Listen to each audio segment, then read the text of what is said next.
बिस्मिल्लाहिर्रहमानिर्रहीम। अस्सलामु अलैकुम।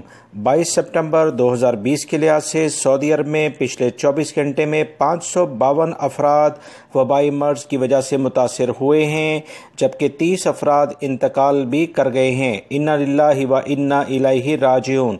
1185 अफराद सेहतियाब हुए हैं, जो कि एक अच्छी तादाद है। बीमार होने वाले अफराद की निस्बत जद्दा और मक्का वाले एहतियात करें। रोज़ाना की बुनियाद पर मैं दोनों शहरों को बार बार इनके टॉप लिस्टेड या फर्स्ट और सेकंड आने के बारे में काफ़ी परेशान हूँ।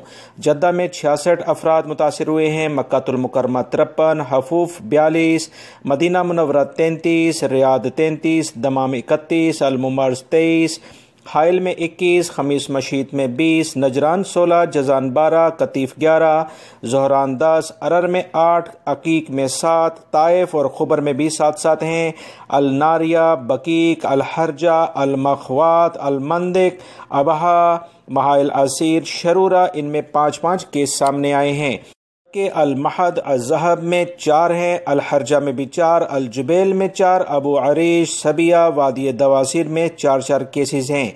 अल कवात, रजाउल मा 20, तबाला, हफ्रुल बातिन 20, आहद मसारहा, खुलेस, जुलम, अल जुल्फी, अल दुरमा, बुरैदा, इन सब में 3 केसेस सामने आए हैं। अल बर्क, अल कहमा, अल बिस्मिर, अल बताहा, अल करियत उला, अल दरब, अल सामता, अल जुलम, अल कामिल, अल रफा, अल मजमा, तबूक में 2 केसेस हैं। अबहा और ऐस, वादी फरा, खैबर में 1 केस सामने आया है, जबकि यम्बो में भी 1 ही केस सामने आया है। अल्हम्दुलिल्लाह सऊदी अरब में वबाई मर्ज काफ़ी हद तक कंट्रोल हो गया है। इसी बुनियाद पर इंटरनेशनल परवाज़ें भी खुल रही हैं दोस्तों, और काफ़ी हद तक पार्शली खुल भी चुकी हैं। और उम्रे के बारे में भी सऊदी वज़ारत हज उम्रे की जानिब से अहम खबर सामने आ चुकी है, जो ऑलरेडी मैं शेयर कर चुका हूँ। वीडियो को लाइक करके शेयर आगे लाजमी कर दिया करें। वीडियो के लिंक जो आप देख रहे हैं बहुत अहम मालूमात हैं, ये खबरें लाजमी देखिएगा। अस्सलाम।